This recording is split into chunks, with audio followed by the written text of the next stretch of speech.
पट खोला भवानी चढ़ाई चुनरी। पट खोला भवानी चढ़ाई चुनरी। पट खोला भवानी चढ़ाई चुनरी। पट खोला केकरा ले मांगब सुहाग चुनरी। पट खोला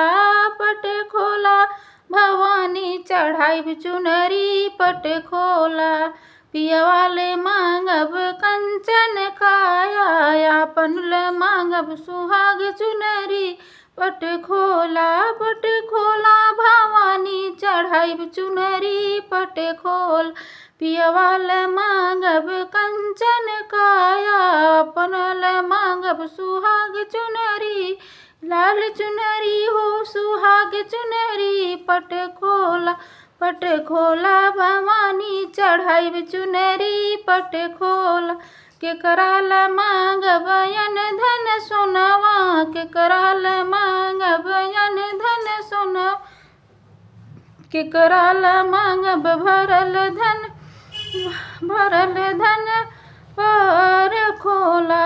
पट खोला भवानी चढ़ाई चुनरी। पट खोला ससुराल मांगब अन धन सोनवा। ससुराल मांगब अन धन सोनवा। नैहर ल मांगब भरल भंडार। पट खोला भवानी चढ़ाई चुनरी। पट खोला भवानी चढ़ाई चुनरी। पट खोला केकरा ले मांगब रोजी रोजगरवा। केकरा ले मांगब रोजी रोजगरवा। केकरा ले मांगब भरल गोदिया।